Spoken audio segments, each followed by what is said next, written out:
श्री स्वामी समर्थ। बघा, आजचा विषय खूप खास होणार आहे। अनंत चतुर्दशीला आपल्याला अनंत व्रत करायचं आहे। बऱ्याच लोकांना हे व्रत माहिती नसतं आणि त्याचीच माहिती होणार आहे। अनंत व्रत हे कशासाठी केलं जातं, अनंत व्रत केल्यानंतर आपल्या घरामध्ये काय परिणाम तुम्हाला बघायला मिळतात किंवा कशासाठी, थोडक्यात म्हणजे काय प्राप्ती मिळते या व्रतापासून ते सुद्धा सांगणार आहे।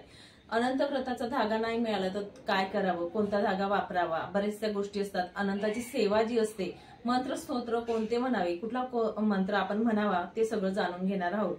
तर सर्वप्रथम मी तुम्हाला सांगेल, बघा, अनंत पूजा करत असताना ही अनंत पूजा अनंत चतुर्दशीला येत असते। वर्षामधून एकच मुहूर्त असा असतो की अनंत चतुर्दशीलाच अनंत पूजा केली जाते। ज्या प्रकारे वरदलक्ष्मी एकच येते, हरतालिका एक येते, ऋषी पंचमी एक येत असते एका वर्षामध्ये, त्याच प्रकारे अनंत चतुर्दशीला फक्त अनंताची पूजा होत असते। म्हणून हा दिवस खूप महत्वाचा आहे आणि त्याच दिवशी तुम्हाला अनंत पूजा करायची आहे। तर गुरुचरित्र ग्रंथ जो आहे, तर गुरुचरित्र ग्रंथामध्ये 43वा अध्याय जो आहे त्या अध्यायामध्ये देण्यात आलेला आहे। जो गुरुचरित्र म्हणजे ग्रंथाचं पारायण करतो त्यांना माहिती असेल आणि ज्यांना माहिती नाही त्यांच्यासाठी छोटीसं मी उदाहरण सांगणार आहे। बघा, कौंडिन्य ऋषी जे होते ते त्यांना एक गर्व झालेला होता, अहमपणा आलेला होता। कशाचा, तर त्यांच्याजवळ धन संपत्ती लक्ष्मी पैसा राज्य जे काही होतं त्याचा अहमपणा आला होता।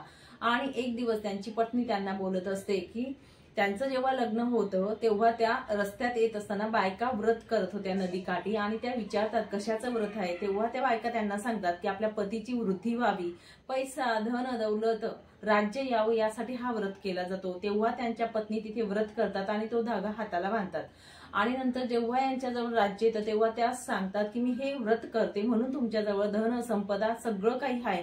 पण त्यांचा अहमपणा जो असतो, त्यांचा गर्व जो असतो, तो बोलतो की नाही, माझ्या स्वतःच्या हिमतीवर आहे, अनंत विनंत काही नसतो।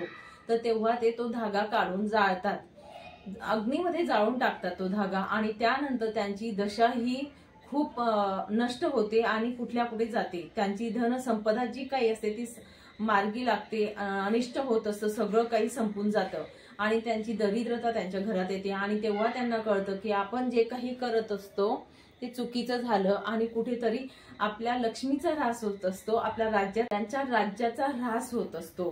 आणि अशा गोष्टी घडल्यानंतर त्यांना स्वतःला पश्चाताप येतो की मी अनंताचा धागा किंवा अनंत व्रतचा जो काही अपमान केला त्यामुळे असं झालं। नंतर ते अनंत चतुर्दशीला परत ही पूजा करतात आणि त्यांचं वैभव जे असतं ते परत त्यांना मिळतं आणि राज्य देखील परत मिळतं। सगळ्या काही गोष्टी पहिल्यासारख्या होत असतात। तर अशी महिमा ही अनंताची गुरुचरित्रामध्ये देण्यात आलेली आहे। म्हणून तुम्हाला सांगेल, अनंत चतुर्दशीच्या दिवशी आपल्याला अनंत जी पूजा आहे ती करायची आहे।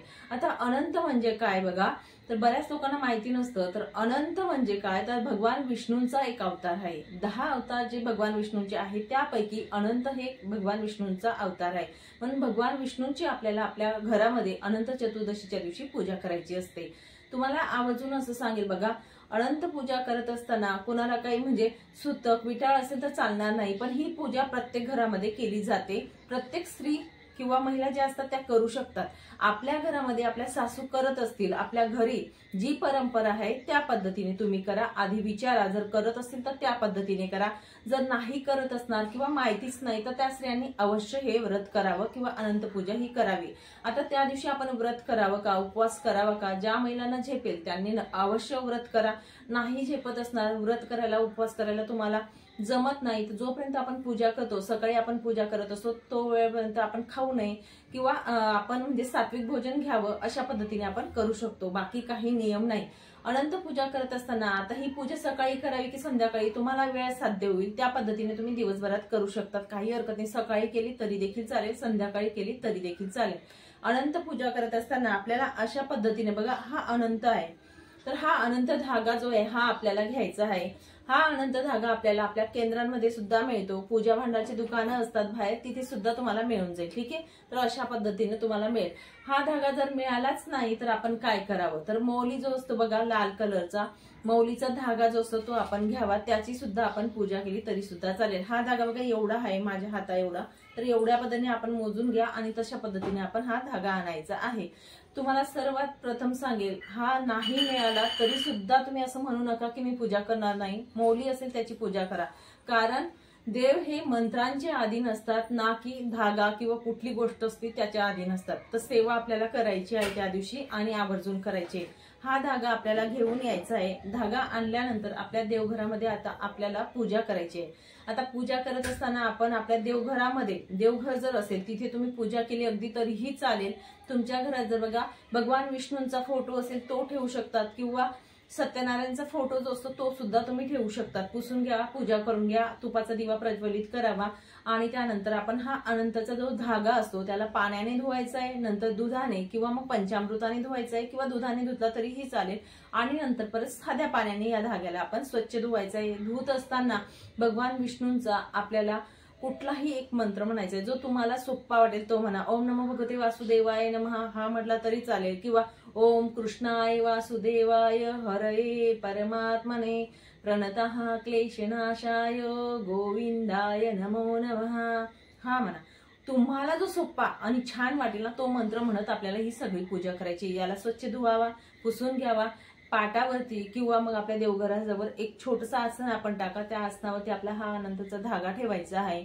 आणि त्यानंतर तुम्हाला सांगेल, या अनंताच्या धागाला आपल्याला हळदी, कुंकू, अक्षदा, अष्टगंध व्हायचा आहे, धूपदीप दाखवायचे आहे. त्यानंतर तुम्हाला सांगेल, जर तुम्हाला वाहता आलं तुळशीचे पानं 1008 जर मिळाले तर तेवढे नाही मिळालं तर एक पान मिळालं तरी सुद्धा तुम्हाला चालेल. ठीक आहे.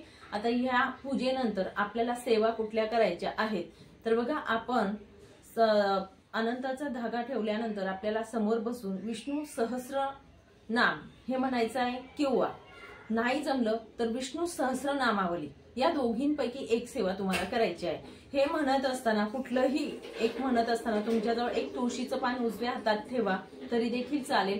आणि म्हटल्यानंतर सर्व म्हणजे विष्णू सहस्रनाम म्हटल्यानंतर किंवा सहस्रनामावली म्हटल्यानंतर ते पान आपल्याला या अनंताच्या धाग्यावर वाहून द्यायचं आहे. किंवा जो फोटो असेल फोटो जवळ वाहा. फोटो नसेल तर तुम्ही बाळकृष्णाची मूर्ती सुद्धा असेल आपल्या देवघरात, त्या बाळकृष्णाच्या मूर्तीला वाहू शकतात. अशा पद्धतीने आपल्याला सेवा करायची आहे.